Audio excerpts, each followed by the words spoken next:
Now, a special 2-part edition of 48 Hours.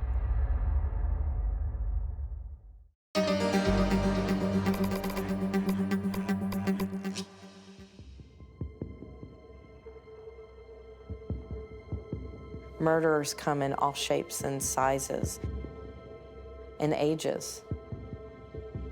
Didn't matter how young she was, how pretty she was, how smart she was. She wanted to kill him.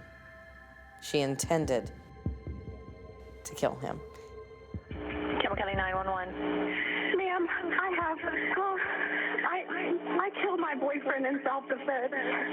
Okay, where are you? I'm standing about 10 feet from his dead body. Okay. On October 12th of 2012, which was a Friday night, Shayna Hubers had called the police and said that she had killed her boyfriend in self-defense. I went immediately to the Highland Heights Police Department. You want something to drink? You want some water? She had already been transported there by the first responders to the scene. Okay, what was his name? The man that I killed, Ryan Carter Poston. Ryan Poston in 2012 was a 29-year-old lawyer. He did mostly civil law. He was very successful, had a very good practice. Smart, oh, so smart. When he walked into a room, he immediately demanded attention, and he got it. He was a very good-looking guy, and he had a very big heart. And your name is Shayna? Shayna Huber. Shayna at the time was a 21-year-old, recently graduated college student from the University of Kentucky with a psychology degree. Very, very bright, smart individual. And obviously she was very pretty too. They were together for a few months at a time, and then they were apart for some time period. To say that their relationship was on and off would probably be an understatement. It was a roller coaster. He was throwing me around the room, like picking me up and like had my face and stuff. I was in an adjoining room with a video monitor, so I was watching this live. Pulled me by the ponytail of my hair. And she talked nonstop. If you go to jail, are you allowed to keep your phone? Hour after hour. I knew he was violent. I knew he was crazy. 2 hours and 40-something minutes, I believe. I had my head banged into a few different things tonight. The facts and the evidence did not support her claim of self-defense. Picking me up and throwing me against the bookshelf and calling me a hillbilly. My name is Michelle Snodgrass. I am the prosecutor in the case against Shayna Hubers. I really loved him. She was putting on a show. She was dancing. She was laughing. She was snapping her fingers and saying, "I did it." I did. Yes, I did. It was like an evening with Shayna Hubers, like on Broadway. I have never seen someone who was so desperate to tell her story to anyone who would listen. Can I talk to you? Can I have somebody to talk to? I never saw one emotion that would have indicated remorse. He had guns laying on the table. If she was that afraid, she could go out the door. Is your daughter a murderer? Shayna Hubers is not a murderer. No, she is not.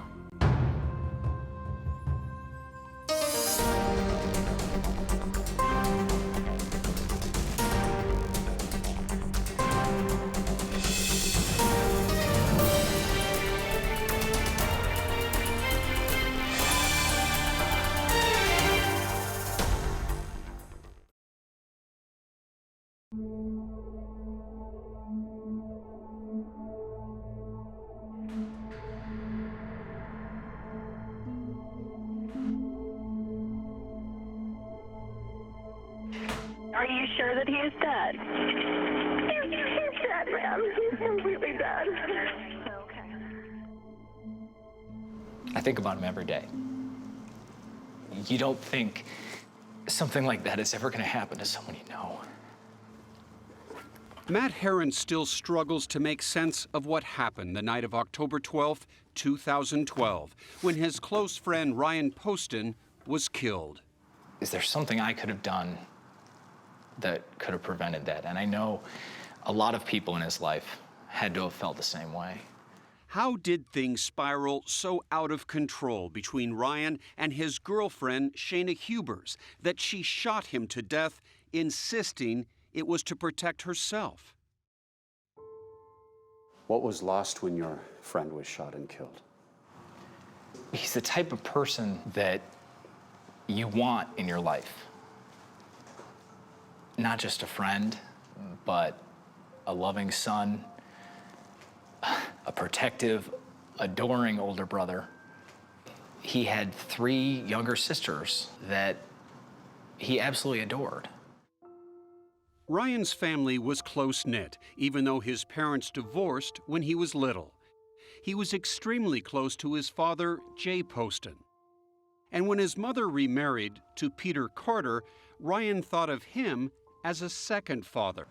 He had 2 men who loved him like a son. He wanted to express how big of a role both of those men played in his life. So he had his middle name legally changed to Carter. He was very proud of that. What did he want to do, and what did you see him doing in the years ahead? You know, I used to joke that I would run his first political campaign for him for free. Hi, baby. Sarah Robinson, who grew up with Shayna in Lexington, Kentucky, says Shayna's future seemed promising as well. And how smart was she? I thought she was close to genius, in my opinion. I mean, she always was in AP classes, always getting A's and everything. Shayna received countless awards for academic excellence and leadership. She liked to succeed at anything and everything that she did. And that included music and drama. Was she a good actress? She thought she was. Sarah says back in high school, Shayna also had a real flair for the dramatic when it came to boys. If a guy broke up with her or something, or if a guy just said they weren't interested in her, she would take it pretty hard, crying and maybe a little screaming. She didn't really like to let things go. It was a side of Shayna Ryan would come to know all too well. Shayna went to school in Lexington, more than 80 miles away from Ryan's condo in Highland Heights. The two probably never would have met if it weren't for Facebook. He spotted provocative photos of her, and they started dating in the spring of 2011. He was 28 and a lawyer. She was 19 and a college student. And was she happy? Yeah, she seemed to be happy. I mean, she never said that there was anything wrong in the relationship. She was just always there. But according to Ryan's friend, Allie Wagner, there was plenty wrong right from the start. How did Shayna react when she first met you? She was so cold.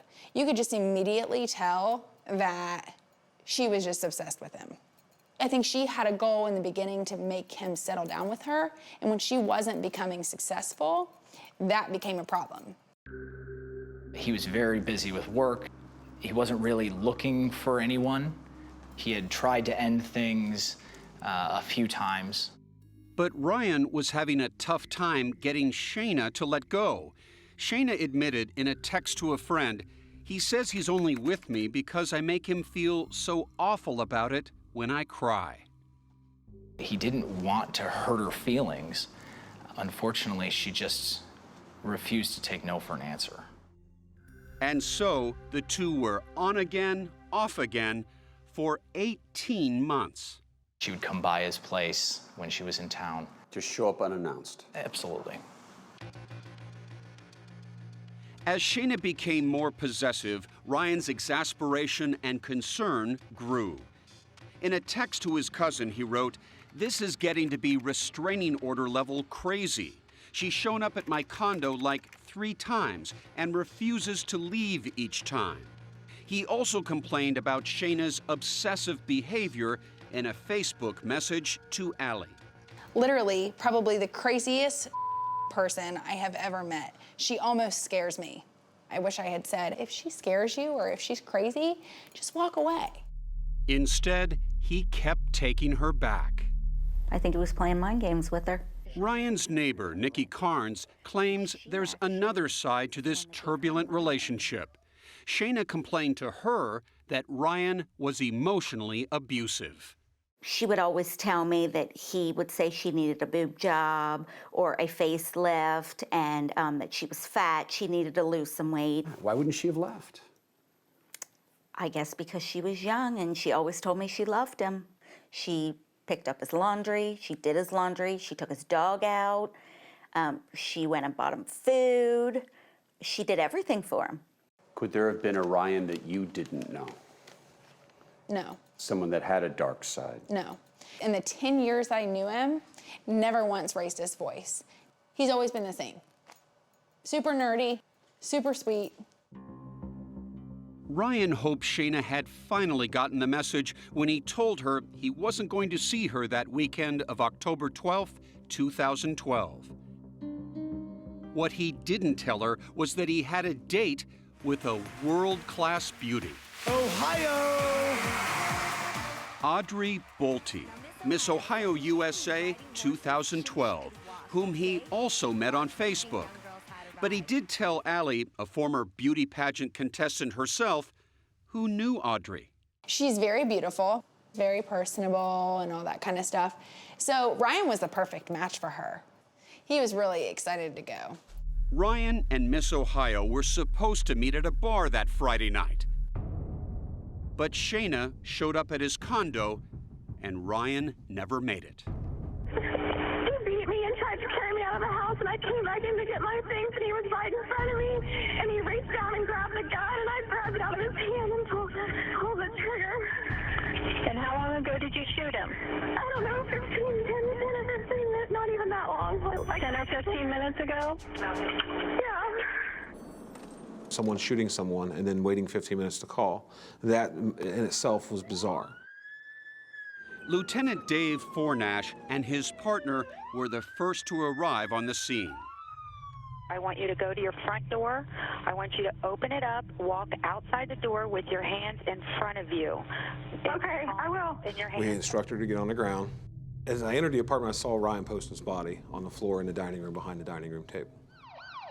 Police escorted Shayna to the station knowing she had shot Ryan to death. And I picked up the gun. But was it to save her life, or had she entered Ryan's condo with a plan to take his?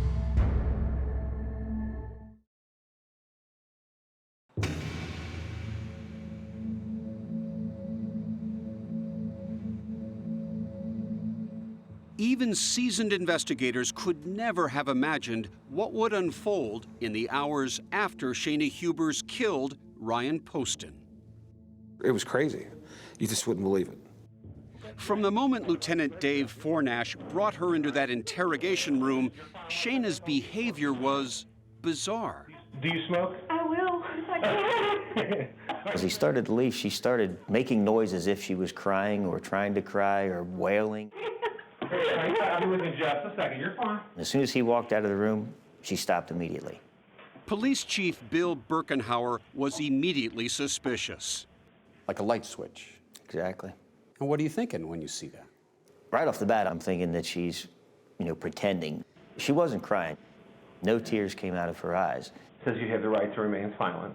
Shayna was then read her rights, and although she asked to see a lawyer, I do want an attorney. Okay, so I can't ask you any questions at all. she found it impossible I was so out of it. to remain silent. I was like, it's in self-defense, but I killed him, and can you come to the scene? Shayna talked constantly. I was raised really, really Christian, and murder is a sin.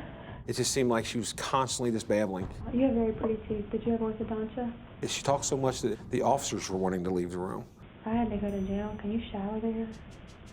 Or do you just get really dirty? They were switching off so they wouldn't get burnt out. What are they going to do with me? I don't know. They just told me to come here and sit with you.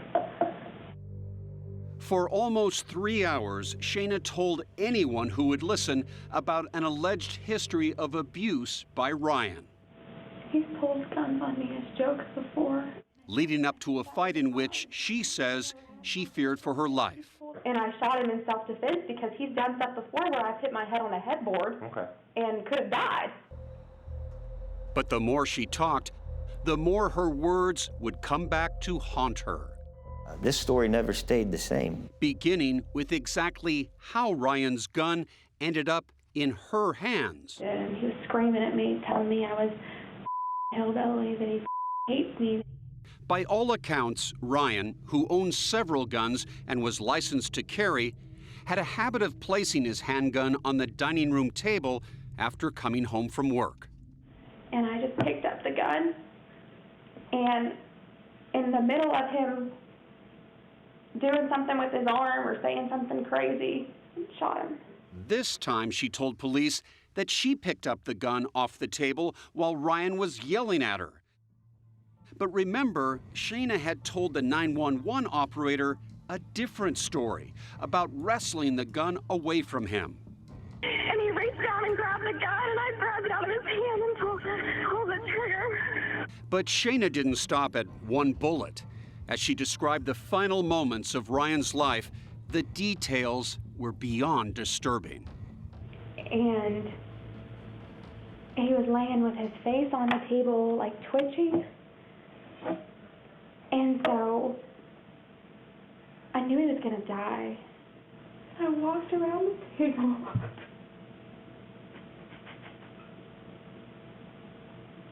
And I think that's when I shot him in the head. I shot him probably 6 times. Shot him in the head. He fell onto the ground. He was like laying like this.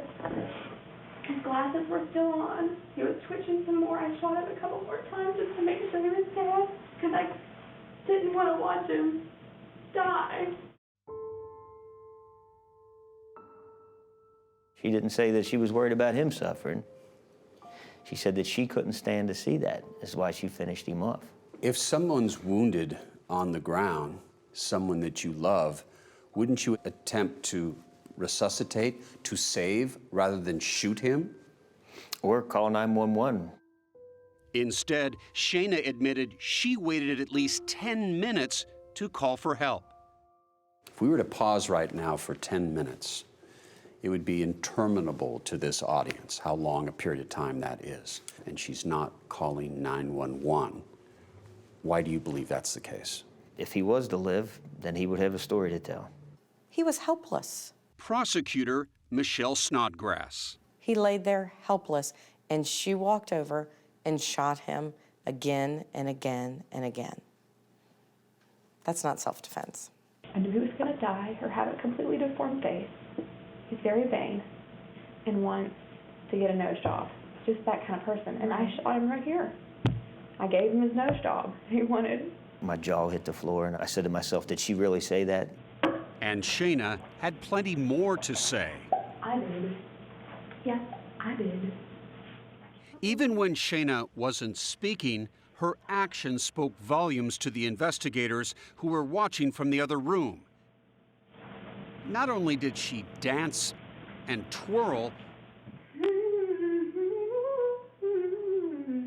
she even sang Amazing Grace.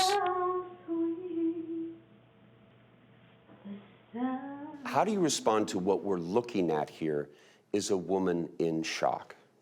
Someone who is in shock does not pirouette. Within hours of putting 6 bullets into Ryan Poston and watching him die, she danced and sang.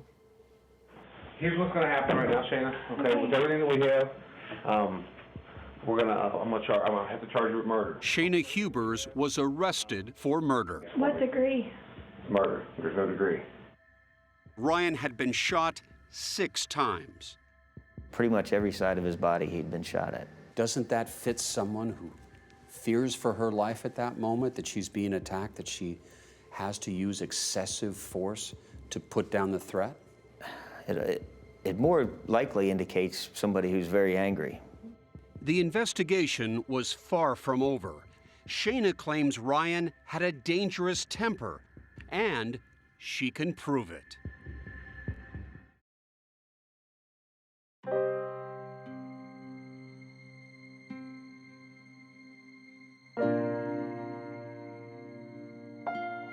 The chessboard today is how it was on the day Ryan died, mid-game. with the pieces unchanged from where it was then. Ryan Poston's friend, mentor, and chess rival, attorney Ken Hawley, relished those competitive matches that would sometimes stretch out over days. And I haven't been able to let it go, really.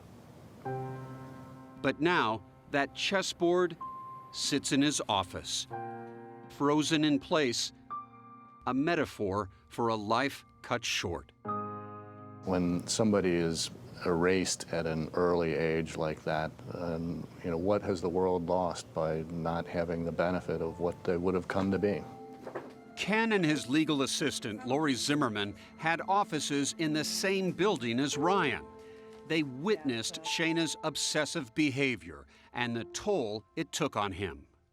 If she couldn't get him on his cell phone, she'd call the receptionist and ask for him, or she'd show up here. It was relentless.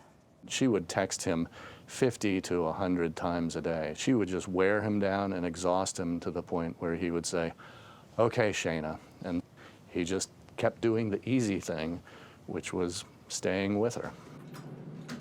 When Ryan left work for the last time, the evening of October 12, 2012, he told Lori about his big date. And he said, with a big smile on his face, "I have a date with Miss Ohio tonight." Ohio! His news gave Lori an uneasy feeling about Shayna. And I said, I'm very nervous about what you're doing tonight because who knows what Shayna will do. You need to get her gone. I need you to call the police. I need you to call a locksmith. I need you to make it very final. And that was when he said, "Hey, Lori, I've got this. Don't you worry about me." Hours later, Ryan was dead. I knew she was a stalker. I thought that she was perfectly capable of causing a scene, but murder? What do you think happened the night he died? I think that she went over there, tried to talk him out of breaking up with her. Ryan's friend, Allie Wagner. And I think he just stood his ground for the first time. I think he just said, no, this isn't working. I think she picked up the gun and shot him. In her mind, this was a failure of sorts. And Shayna didn't fail. Shayna Hubers is someone who is used to getting her way. The movie Fatal Attraction comes to mind. You won't answer my calls, you changed your number. I'm not gonna be ignored, Dan. He was trying to break up with her, and I think that Shayna was not going to be broken up with. Chief Birkenhauer says the proof is in an astonishing trove of texts and emails investigators discovered, in numbers unlike anything they'd ever seen. Hundreds of thousands of messages. Hundreds of thousands? Yes, and most of the messages were from Shayna. For every one message Ryan sent, she probably sent 50. She couldn't stop herself. Here it was, a look inside this tortured relationship. Back in February of 2012, 8 months before Ryan's death, he wrote Shayna, "You can tell people you broke up with me." Part of her reply, "I love you dearly, far more than you deserve." Then in March, Ryan pleaded, "Shayna, stop texting me." And in April, he texted, "I no longer have the patience to deal with you." Now, Ryan's a bright guy. He's a lawyer. Why didn't he get a restraining order? Well, under the law in Kentucky, he didn't qualify for a restraining order. The law in Kentucky basically requires the two to have been living together or to have been married. Instead, Ryan tried to take matters into his own hands. Another text in April, this time from Ryan to his cousin. She came to my place on Sunday morning, and I literally had to pick her up and throw her into the hall. Still, Ryan just couldn't close the door on their relationship. The two were back together that summer, but things soured again in late August. And Ryan texts Shayna, "I'm turning off the phone and padlocking the door." And then she keeps texting. There are at least 100 messages until finally, at some 9 hours later, under this barrage, Ryan says, "I'm not reading any of these. Stop." What does that tell you about Shayna's behavior? Well, this goes back to she's obsessed with Ryan Poston. Shayna once again showed up at his door. She had her own key. Ryan had to leave his own condo and leave Shayna in there and go spend the night with his father because she would not leave and she continued arguing with him. While the prosecution insists Ryan was the one being stalked and living in fear, Shayna told police that at times she was also afraid of him. He keeps loaded guns in the house. Has picked up a gun, pointed it at my face as a joke. What would you do if I... A lot of information is going to come out about this relationship and about what happened that night. Defense attorney John Paul Ryan. This was not a case of anything but self-defense. This was a case where Shayna was acting to save her own dignity and her own safety. The defense team claims there are plenty of Facebook messages Ryan sent his friends that show he was a young man consumed by anger. He'd had a falling out with his ex-law partner who was suing him. August 16th, 2012, less than 2 months before he was shot and killed, he says, "And I want to rig explosives to everything I see." Well, I don't think anybody's denying that Ryan wasn't going through an emotional time. He was upset about being sued by his former law partner. His rage was never in any of these messages directed at Shayna Hubers. Not one. October 4th, 2012, Ryan writes this: "There's nothing I want more than to just scorch the effing earth and leave this entire city in a pile of burnt rubble." He's fantasizing about doing a violent act, and just days later, according to Shayna, he attacks her. But that wasn't a violent act directed to any person. You have to put it in context. He does not say he wants to hurt a person.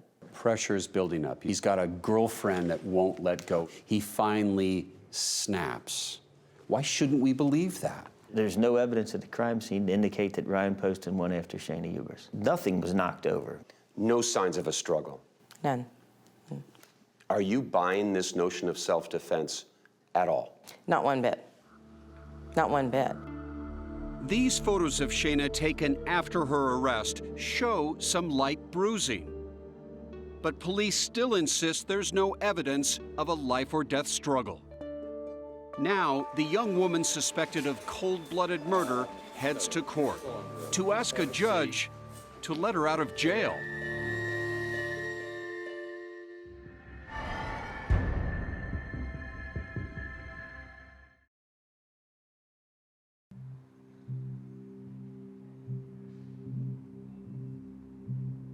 This case was always, to me, about a senseless act. Senseless. Could never quite make sense of what happened on October 12th. I could never make sense of why Ryan Poston's life was ended. Why couldn't Shayna Hubers, a brilliant and beautiful grad student, simply walk away from her troubled relationship with Ryan Poston? I think it's really sad. It's kind of heartbreaking. Shayna's childhood friend, Sarah Robinson, barely recognizes the sweet, kind-hearted girl she once knew. I saw her mugshot. That was, I think, the first thing that I saw that really made me take a step back and just be like, oh my God. What did it look like? It looked like someone who was angry and like someone who had just been through hell. It is June 10th, 2014, almost 2 years since Ryan's death. Shayna has remained in jail the entire time. She has hired a new defense team, led by David Mejia. At a bail hearing, they are joined by Shayna's mother, Sharon Hubers. Shayna was in the gifted and talented program. Sharon, a retired school teacher, is proud of her child's academic success. She graduated cum laude in 3 years at the University of Kentucky. Shayna was pursuing a master's degree in school guidance counseling at the time of this tragedy. And what do you want people to know? After reading that, what do you want them to know in relation to this case? Shayna Hubers is not a child, a girl, a person that would murder someone, that would wake up and say, okay, I'm going to shoot somebody. And I want the world to know who Shayna is, and I want them to hear it from her mother. Through Sharon's testimony, we also learn about the 24 hours leading up to Ryan's death. Thursday, October 11th, 2012, the night before Ryan died. Welcome to the first and only vice presidential debate. The vice presidential candidates were slugging it out in a televised debate. Ryan brought Shayna over to his mother and stepfather's place to watch it. And then she slept over at his condo. He wants to break up with her. Talk about mixed signals. Why is she staying the night at his place? That is a question that I think a lot of people want an answer to. I don't know if it was part of Ryan's attempt to let her down easy. I just don't know. Ryan had already said he didn't want to see her that weekend. Perhaps that's why a distraught Shayna called her mother from Ryan's shortly after 3 a.m. Was she emotional, upset? Yes, she wanted Mama, and yes, she was. I knew something was wrong. Sharon says she met up with her daughter at Ryan's place around 5:30 that morning. When he woke up, he saw that Shayna Huber's mom was inside his condo. Shayna's mom was inside his condo. Absolutely. Had come in on her own.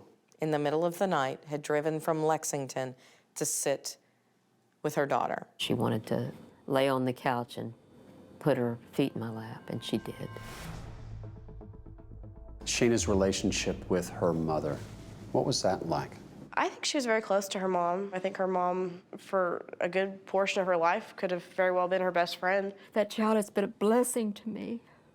She's my whole life. Sharon Hubers would like her daughter to be released to her custody, but prosecutor Michelle Snodgrass believes Shayna is a flight risk because of what she told police. Part of me wanted to get my keys and get in my car and leave. Because I knew my word against his and he's dead. You know, how is anyone else to know that it's self-defense? To get bail, Shayna needs to convince the judge that she's not a flight risk, and despite shooting Ryan, not a threat to society. On the stand, she paints a picture of herself as a model girlfriend. Ryan was going through a lot and he needed moral support, and I was always good to him. But she also suggests she had a reason to fear him, claiming Ryan was obsessed with guns. Wherever you were in the house, you were always at an arm's length from a gun or a weapon of some sort. And that concerned you? Oh, yes. You know, just laying everywhere, he'd pick one up and shoot a book on a shelf or something. And did that with Shayna in the condo on numerous occasions. Is it true that Ryan, on at least one occasion, did target practice inside his own condo? We don't know if he did target practice inside his own condo. We do know that there was a book that had, you know, wood on it and some holes. Bullet holes? Yes. He was always very careful in his handling of firearms. Ryan's friend, Matt Herron, insists he was a responsible gun owner. It was never something that I worried about. But Shayna insists she was worried enough to shoot Ryan in self-defense. And she thought that when she explained it to police that night, they would release her. I believed in my innocence and I wanted to see my mother and go home. Now, the witness stand is about to turn into the hot seat. He told you he needed to not be around you. Didn't he say that?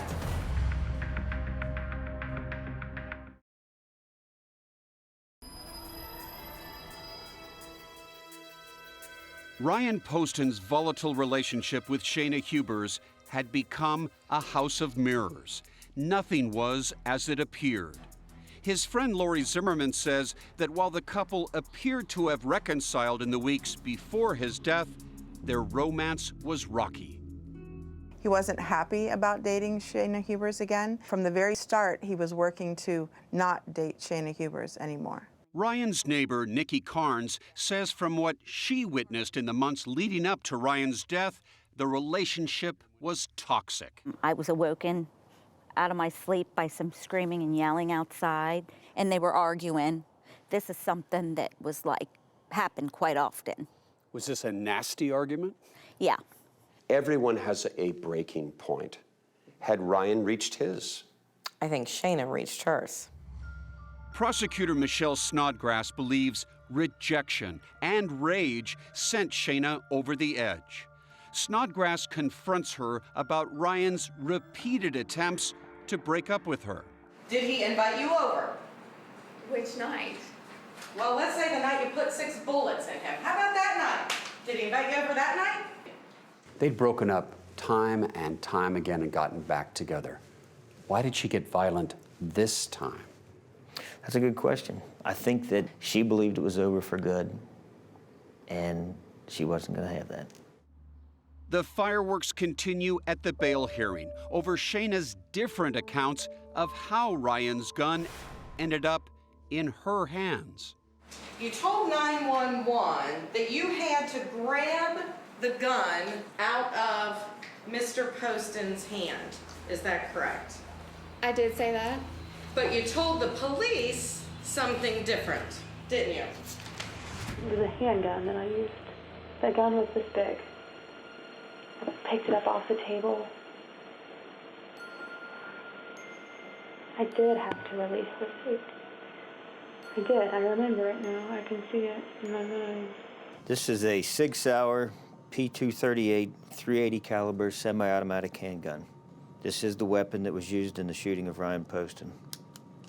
She released the safety, pointed the gun at Ryan Poston, and shot him in the right side of the head. Chief Birkenhauer believes Shayna's admission that she released the safety on the gun is evidence of premeditation. I believe as soon as she released the safety, she made the decision that she was going to kill him. It is a sign, in my opinion, that she had time to think about it. Show me how she released the safety. The safety, which right there, you can't pull the trigger. In order to make this gun operate, you have to release the safety. Now the gun's ready to go, and then you just pull the trigger. It is an extra step that you have to think about. The gun itself also contained critical forensic evidence, a trace of Ryan's blood. And what did that tell you? One or more of the shots were so close to the body, when the trigger was pulled, the blood came out and it landed on the gun. Meaning, Chief Birkenhauer believes that Shayna moved closer to Ryan for the final kill shots. There was never a time after the first shot that he was on his feet. But Shayna now insists it was Ryan who was moving towards her, despite what she told police after Ryan's death. He was still moving. He was still coming toward me. First 2 shots we thought were firecrackers, and then there was 4 more, and then we knew it was gunshots. Ryan's downstairs neighbors, Vernon and Doris West, heard gunshots that night, but no fight. And what was the sequence of the shots? Bang, bang, bang, bang, bang, bang. Did either of you hear any arguing in that condo above you? Did you hear any shouting? Never. Never did. Never did, sir. No. If there had been a fight going on up there, a physical struggle between the two of them, Shayna being thrown across the floor, would you have heard it? Yes. I believe I would, yes. The prosecutor insists that even if Shayna initially thought Ryan was a danger to her, she didn't need to keep shooting him. She had the door behind her with no obstructions. Why didn't she just go? The defense maintains that Kentucky's so-called stand your ground law says a person does not have a duty to retreat prior to the use of deadly physical force. But the prosecutor believes Shayna's decision to keep shooting proves a murderous intent. She knew that Ryan Poston had somewhere else that he had to be and someone else that he was meeting, and she wasn't going to let that happen. In his questioning of Shayna, defense attorney David Mejia turns the table on the prosecution, driving home Shayna's contention that she had to use deadly force to save herself. Now, what did you believe would happen if he got up after having been shot twice? He would shoot me. He would hurt me.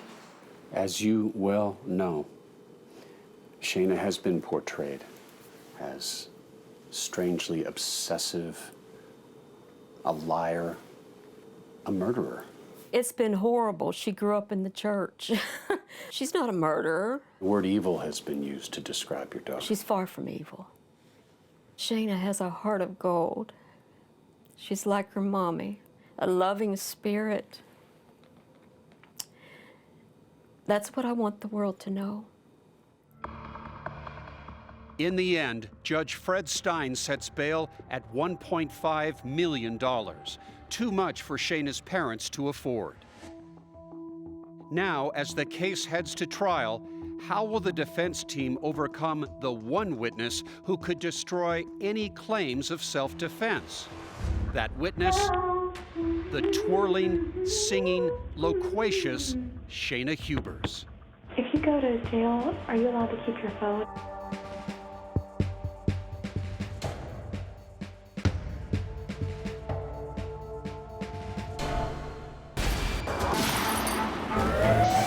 "48 Hours." Don't miss an episode.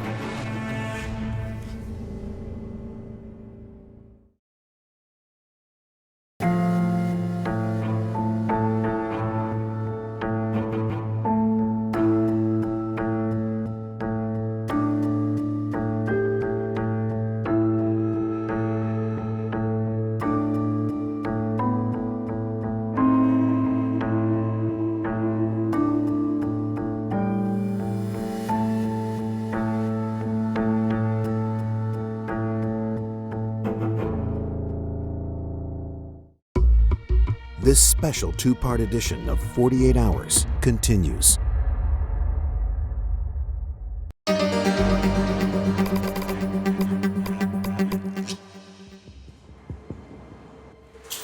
You solemnly swear or affirm that statement you're about to make be the truth, the whole truth. I don't know why, where in her life something steered her so wrong to make her become so obsessive. Ryan Poston was trying to end the relationship with Shayna. She was obsessed with him. How did Shayna and Ryan meet? They met on Facebook. What was the attraction, you think? Well, you've seen pictures of them. They're both beautiful people. And in addition to that, they're both very intelligent.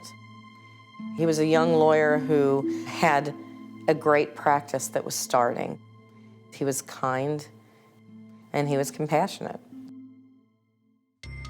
I think she had a goal in the beginning to make him settle down with her, and when she wasn't becoming successful, that became a problem. Ryan was the one that initiated, "I love you, Shayna." I really thought that he meant it. I really thought that he did.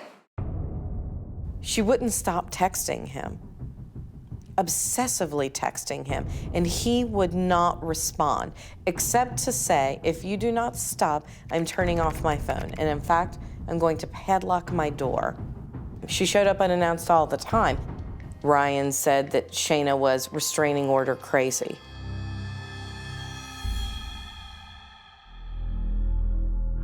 Campbell County 911. Ma'am, I killed my boyfriend in self-defense. 6 shots rang out in this condo. Police say it was murder, but Shayna Hubers claims she defended herself against a man with a violent temper. He was right in front of me, and he reached down and grabbed the gun, and I grabbed it out of his hand and pulled the trigger.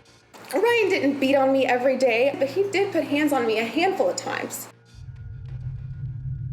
She said she gave him the nose job that he wanted. I knew he was going to die or have a completely deformed face. He's very vain and wants to get a nose job. Just that kind of person. And I shot him right here. I gave him his nose job he wanted. I don't know what more you can say after that. I don't know if anyone will ever want to marry me if they know that I killed a boyfriend in self-defense.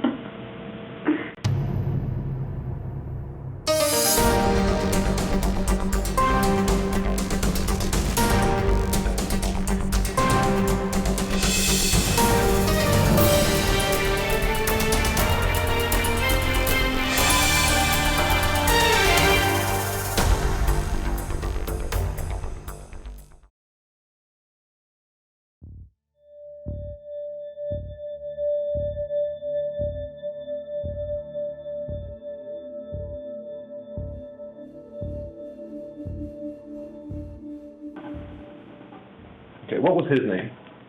The man that I killed, Ryan Carter Poston.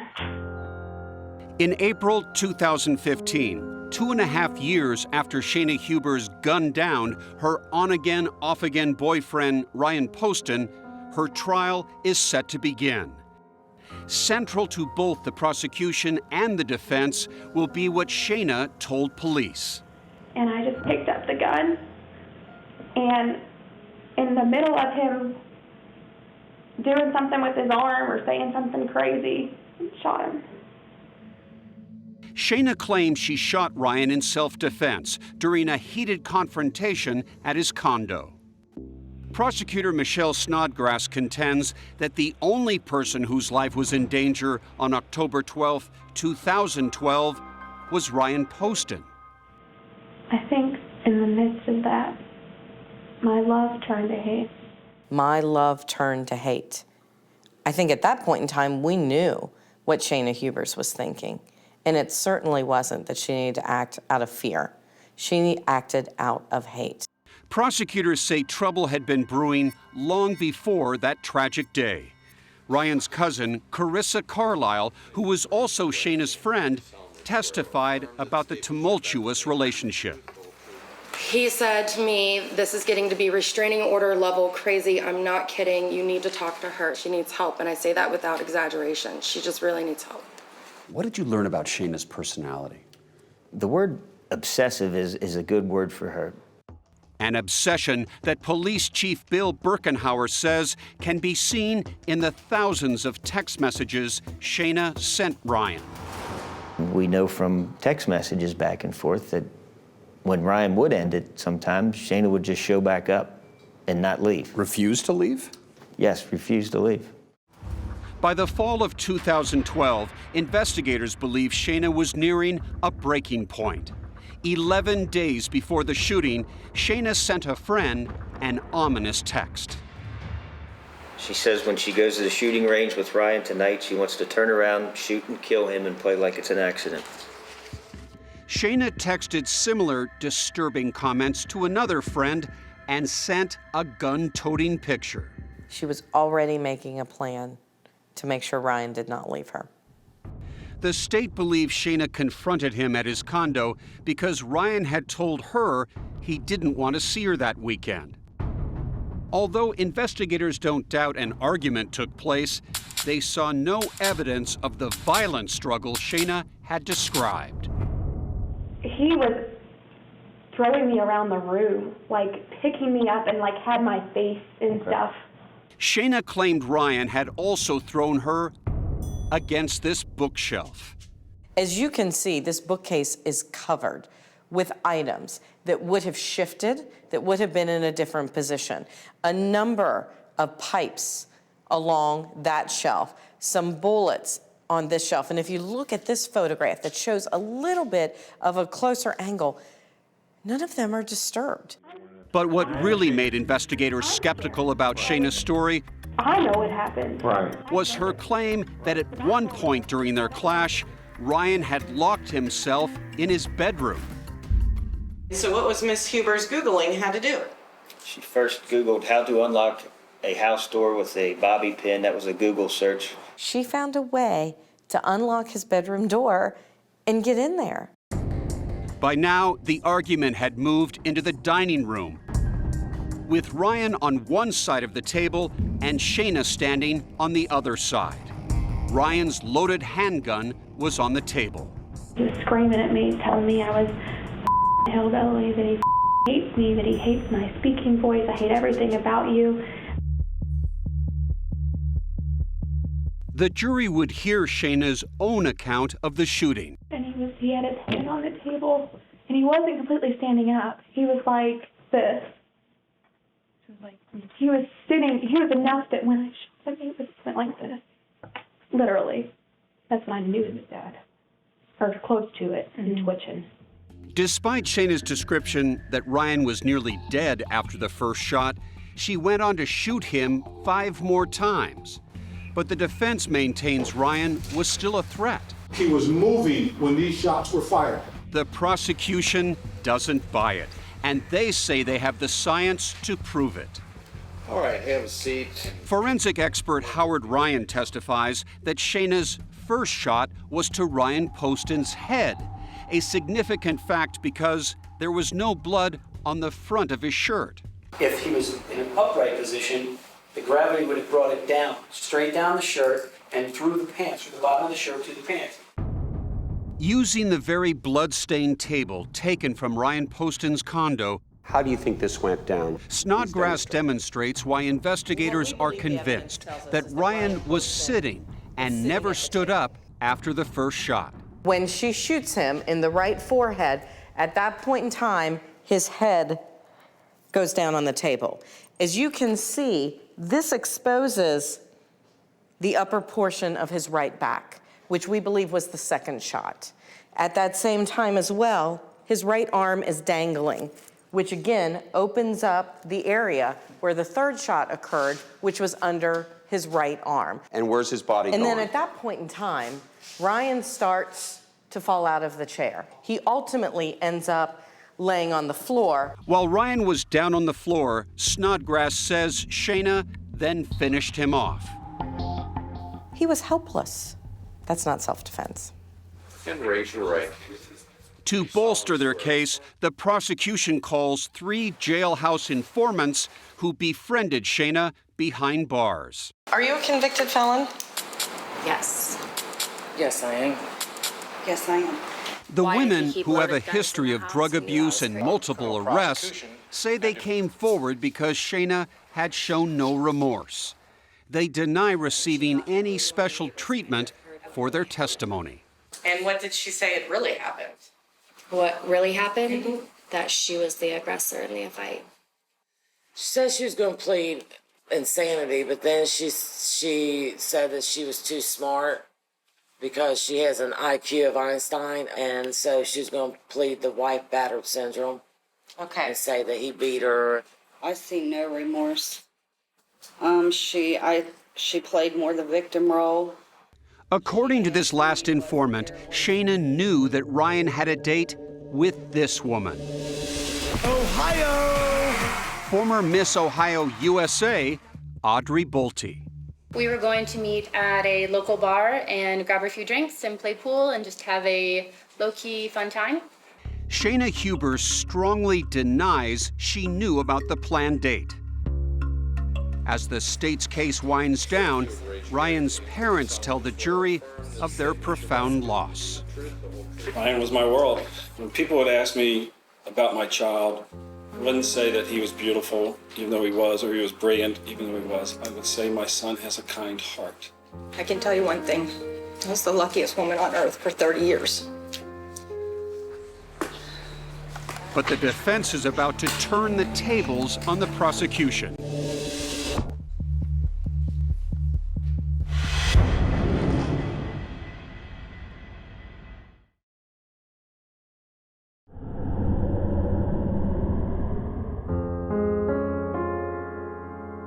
That child has been a blessing to me. She's my whole life. My life didn't happen until Shayna was born. Retired school teacher Sharon Hubers can't comprehend how her daughter stands charged with murder. Now she's poised to stand by her only child as the defense puts on its case. Shayna Hubers has never said anything to anybody in this case other than, I had to do it to save my life. I did this in self-defense. Defense attorney David Mejia doesn't deny that Shayna Hubers shot and killed Ryan Poston. But he must now convince the jury that Ryan was the aggressor that night. Is the defense ready to proceed? Defense calls Ms. Sharon Hubers. Sharon Hubers. Sharon is the first to take the stand. Will be the truth, the whole truth, and nothing but the truth. Yes, sir. She wants everyone to know about her wonderful daughter. She enrolled at Eastern Kentucky University. She decided she wanted to be a school guidance counselor. In every way, she's been brilliant. Sharon then testifies about the time leading up to Ryan's death, describing that frantic call from her daughter shortly after 3 a.m. some 18 hours before Ryan was shot. Shayna was at Ryan's and complained of chest pains. She was sick. She was in pain. There was fear in her voice. Later that day, clearly feeling better, Shayna and her mother went shopping. But much of that time, Shayna was furiously texting Ryan, writing in part, "I'm being placed on medicine that will help my blood pressure." And later, "I am so thankful that my mom came and took me to the doctor." None of it was true? None of it was true. Why was she saying these things? To get his sympathy. If he felt sorry for her, then maybe she still had a chance. That evening, Sharon left Shayna in front of Ryan's condo complex. Hours later, she receives another frantic call. Ryan was dead. She reveals to the jury that Shayna called her first before calling 911. She was hysterical, terrified, in shock. What were your words to Shayna? Shayna, call 911 and tell them where you are and exactly what happened. Why would Shayna call mom instead of the police after this traumatic experience and having to shoot her boyfriend? I have no idea why she would do that. This is the only thing that I can surmise from it, is that she was trying to come up with her defense. He threw me across the room, and I was very startled. I was laying on the floor. The night of October 12, 2012, the defense argues Ryan Poston had reached his boiling point. And he's got a lawsuit confronting him that he can't take. He was being sued by his former law partner. They point to Facebook messages he sent weeks before he died. Referring to the man who's suing him, Ryan writes, "I want this piece of S destroyed.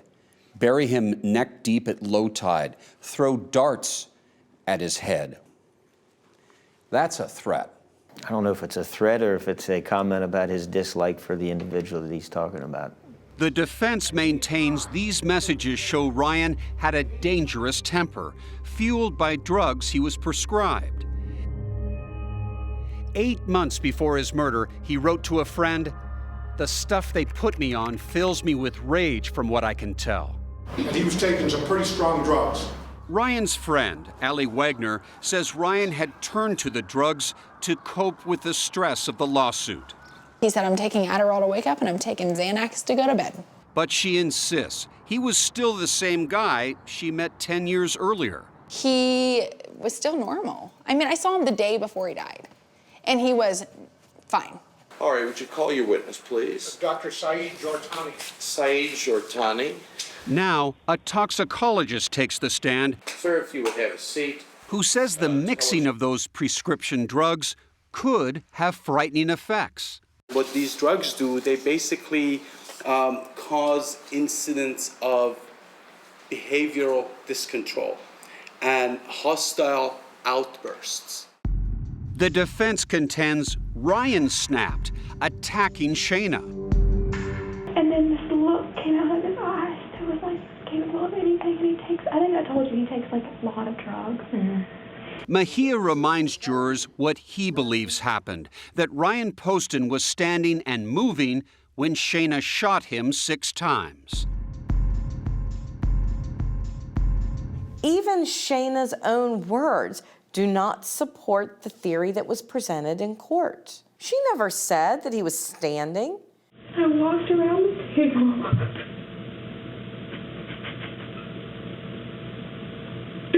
And I think that's when I shot him in the head. I shot him probably 6 times. Shot him in the head. He fell onto the ground. He was like laying like this. His glasses were still on. He was twitching some more. I shot him a couple more times just to make sure he was dead. Raise your right hand. Do you solemnly A former medical examiner for the state of Kentucky, Dr. George Nichols, testifies Ryan could still have been a threat to Shayna, even after he was shot. He could move. The chest wounds, the front and back wounds, The armpit wounds, they would not cause him to lose the ability to walk at least some, or move some. Shayna Hubers, the young woman who couldn't stop talking to police, doesn't take the stand, but her attorney will demonstrate The gun is on the table. how he believes the shooting went down. Her statement was, he reached for the gun, and I grabbed it. Self-defense.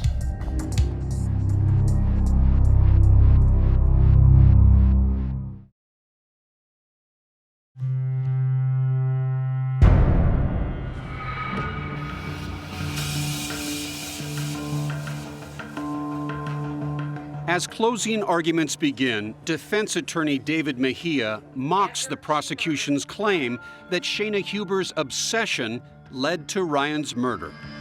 She keeps calling her boyfriend, and he can't get rid of her. She's a murderer. She keeps hounding him with texts and emails, and so she's a cold-blooded murderer. Are you buying that? Now, in a case that never lacks drama, We're going to take a moment to bring out the table. Mejia reenacts Ryan's shooting with co-counsel Rachel Nugent playing the role of Shayna Hubers. Her statement was, he reached for the gun, and I grabbed it. First shot to the head, as he's reaching down to her as she's below him. But in a dueling demonstration, Again, the evidence doesn't lie. prosecutor Michelle Snodgrass argues that Mejia's theory is not supported by the forensic evidence. The trajectory was in a downward angle. There is no way that from the ground that shot occurred. It's just not physically possible. Snodgrass wants jurors to focus on Shayna's behavior, which she likens to a performance. When the cops walk out of the room, watch what the actress does. Do you smoke? I will. If I can. All right, you said have a seat. I'll get you a cigarette too. Okay? I'll be with you in just a second. You're fine. The minute he walks out of the room, the crime stops. That's the actress. Within hours of putting 6 bullets into Ryan Poston and watching him die, she danced and sang. I did. Yes, I did. She's shown us that she's a liar. She's shown us that she's a manipulator. And most importantly, what she showed us on October 12th, 2012 is that she's a murderer. The case goes to the jury shortly before 6:30 p.m. on April 23, 2015. Family and friends anxiously wait as deliberations go late into the night. Then, just before 11:30, a verdict is reached. It is time for Shayna to learn her fate. We, the jury, find the defendant, Shayna Hubers, guilty of murder. Guilty. 24-year-old Shayna Hubers, once a promising graduate student, is now a convicted murderer. For Ryan's family, there is enormous relief that justice has been served. For Shayna's mother, there is shock and disbelief. What was that moment like for you when you heard guilty? That's difficult to explain, Peter, because I was terrified and it was surreal. I didn't see how on earth that it could have been that could have been the outcome. Court reconvenes the next morning, as jurors will now hear testimony from both sides to determine Shayna's sentence. Her lawyers ask the jury for lenience. The accomplishments, the good deeds, should not and cannot be ignored.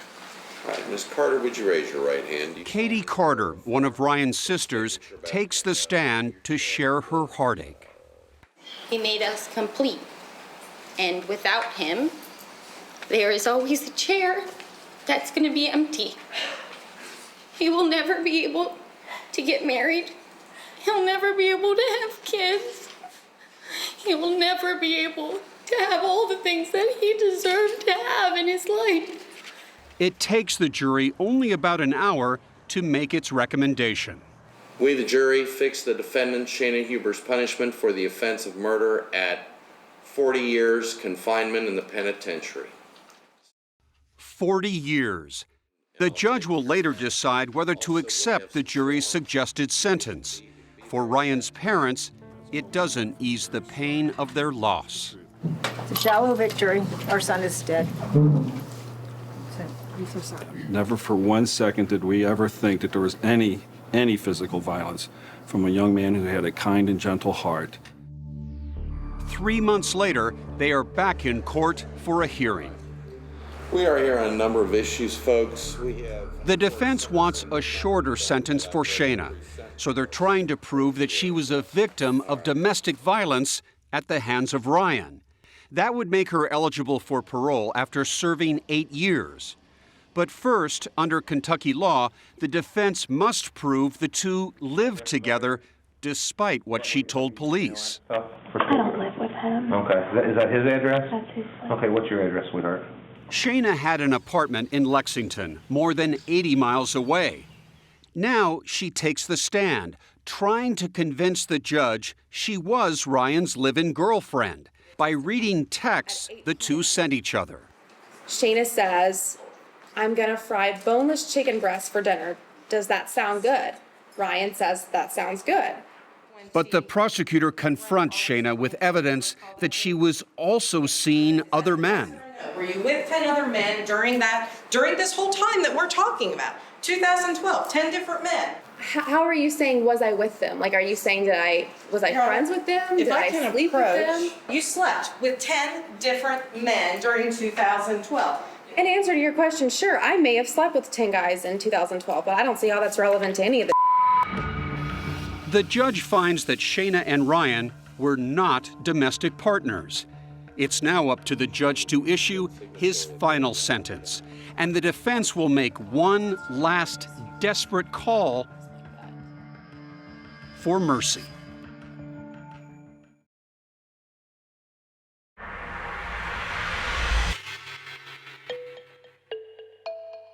It has been nearly 3 years since Shayna Huber shot Ryan Poston, including a final bullet as he helplessly twitched on the floor.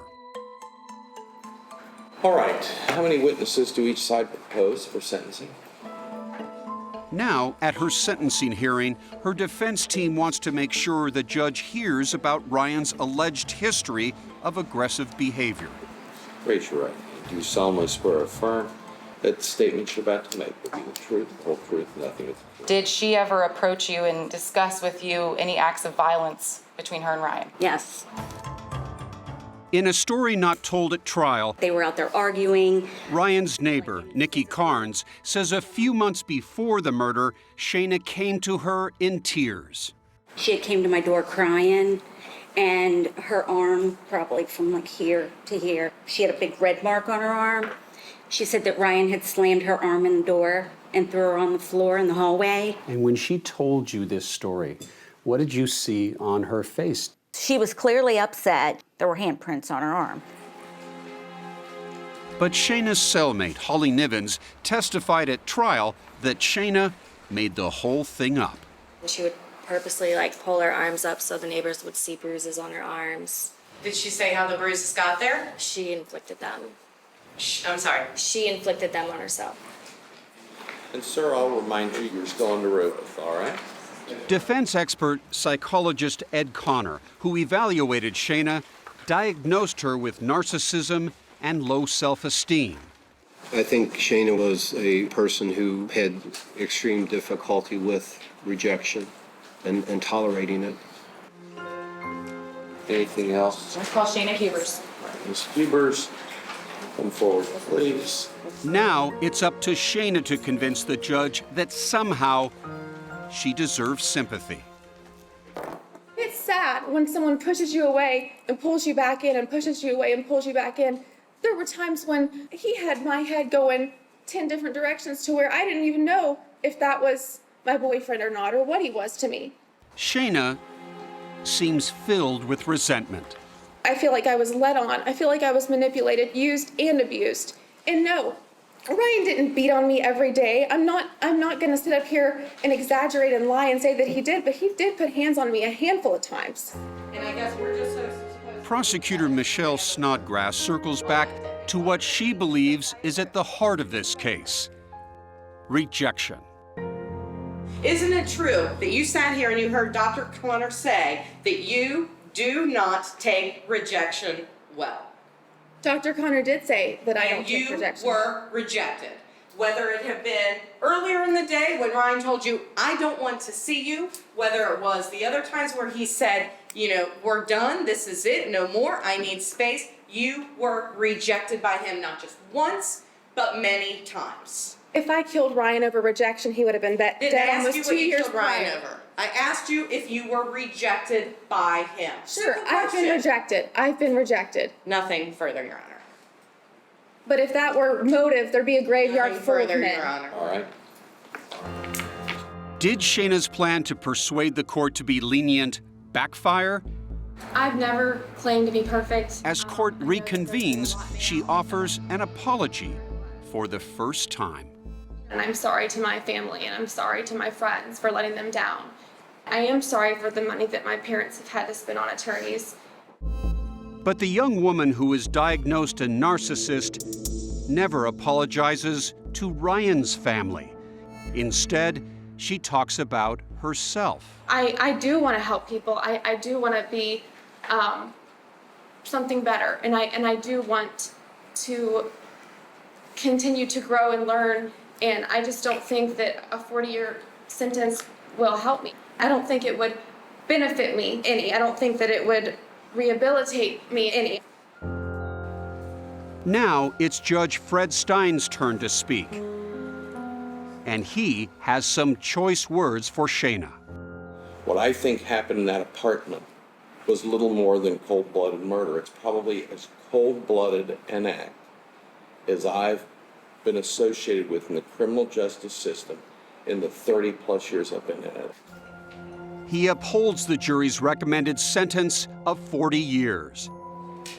And that's about all there is to say. As Ryan's family leaves the courthouse, they can barely contain their anger. Is there anything you'd want to say to Shayna? Oh, God, no. Rotten hell. She is going where she deserves to be. Where she's going, her mommy can't help her. Mommy will always be there. Shayna's mother will never accept that her beloved, brilliant daughter is anything but a victim who had to defend herself. I'll draw my last breath helping that baby. She doesn't deserve this. She's done nothing wrong. But this emotional roller coaster is not over. 1 year after Shayna's conviction, there is a dramatic development no one predicted. A judge orders a new trial today for Shayna Hubers. Today, she learned she will get a new trial. Shayna is granted a new trial after her lawyer discovers a member of the original jury was a felon. According to Kentucky law, he should have been barred from serving. We will jump through as many hoops as we have to jump through to get justice for my son. If we have to do this 100 times, we'll do it 100 times. Ryan Poston's family is braced to endure more painful testimony. And Shayna Hubers is about to show just how far she'll go Ma'am, would you raise your right hand? You solemnly swear to win back her freedom. He began beating my body with the door over and over and over.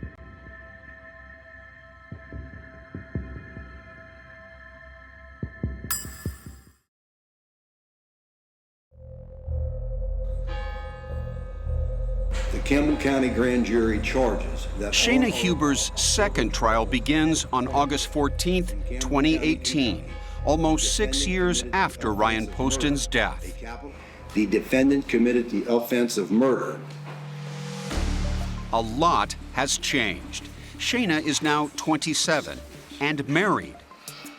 In a brief jailhouse ceremony in June, Shayna wed a convicted drug trafficker named Richard McBee. The two somehow met at the Campbell County Jail, where they were both locked up. In yet another twist, McBee sometimes identifies as a transgender woman named Unique Taylor. You may recall after killing Ryan, Shayna worried about finding love. I don't know if anyone will ever want to marry me if they know that I killed a boyfriend and stalked him. Now, newlywed Shayna is back in court. And that same disturbing interview with police remains the strongest evidence against her. He's very vain and wants to get a nose job. Just that kind of person. And I shot him right here. I gave him his nose job. He wanted it. Ryan is very aggressive with her. The defense, led this time by attorney David Eldridge, is again claiming Ryan was abusive. What started out that evening as a normal evening ended that night with Mr. Poston being both sexually and physically violent. Eldridge takes the jury on an X-rated journey to prove his case. She could not reach orgasm when they had sex. It is a constant criticism of Mr. Poston. Okay, your next witness? I call Shayna Hughes. It's a risky move. Ma'am, would you raise your right hand? Do you solemnly swear? But Shayna takes the stand, telling graphic tales of rough sex. And I started to bleed, and it was painful. That sometimes turned kinky against her will. Ryan did something I didn't want him to do. How did that experience make you feel? It felt degrading. She claims Ryan often humiliated her. He told me that it was unattractive that I couldn't orgasm. Despite the passage of time, Shayna easily recalls specific dates. It was May of 2011, maybe November the 12th, January of 2012. And details of alleged unprovoked abuse by Ryan. I was woken up to him just pushing me out of the bed, and he just started screaming at me. Why would Shayna stay with Ryan? Borderline personality disorder is a chronic long-term condition. Defense psychologist Thomas Schacht says she has a personality disorder and PTSD from childhood sexual abuse. But there are no police reports to support Shayna's claims. Ms. Huber's psychological condition was seriously abnormal. Shayna admits she did not handle their breakups well. I would often send him countless text messages. Did you ever show up at his condominium uninvited? Yes. When she showed up at his condo the night of October 12, 2012, Shayna claims Ryan exploded in anger and attacked her. He picked me up and threw me from the doorway of his bedroom into the other room. He screamed at me, "You're a person, and you're a person because you were touched when you were a little girl." After the fight had moved into the dining area, Shayna says she was left crying on the floor. And he was reaching across the table, and I don't know if he was reaching for the gun or reaching for me, but I was still sitting on the floor at this point in time.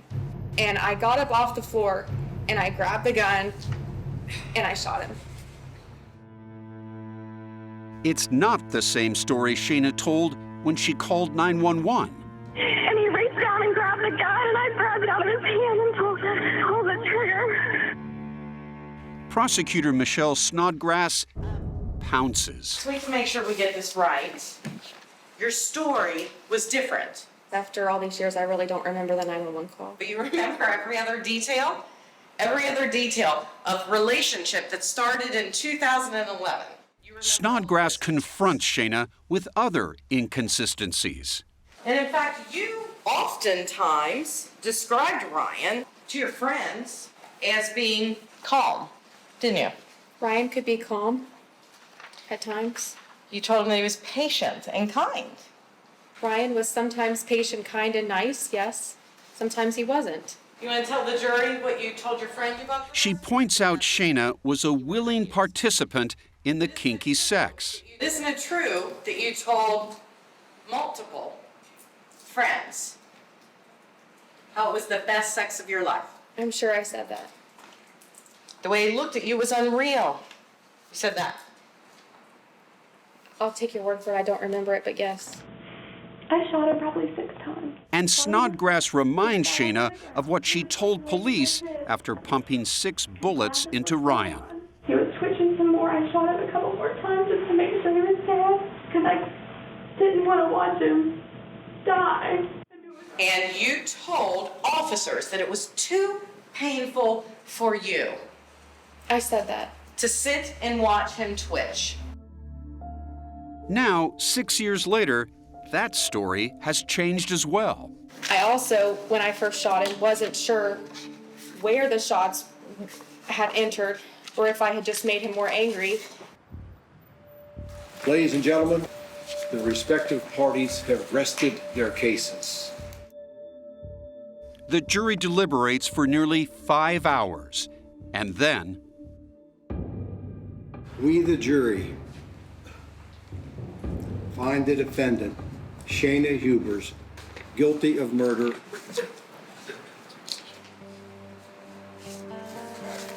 Shayna Hubers is guilty of the murder of Ryan Poston for a second time. The jury reconvenes the next day to decide on a sentence. Ryan had a heart of gold. He never, ever left me without kissing me on the cheek and telling me he loved me. Once again, Ryan's father and sister have to find the words to describe their loss. This is Ryan's shirt. Ryan Poston. I'm sorry, but I'm unavailable right now. If you could leave a message, I will call you back as soon as possible. Thank you. That's it. That's all we have on voicemail. Shayna's devastated mother hopes the jury will show mercy. My child's life has also been taken. Her family also grieves. I'm not lessening or taking away from or trying to say that I don't understand the grief of this family, because I do. But the defense's bid for leniency fails. We, the jury, fix the defendant, Shayna Hubers' punishment for the offense of murder at life imprisonment. A life sentence, more than the 40-year sentence Shayna received at her first trial. Ryan's family is relieved.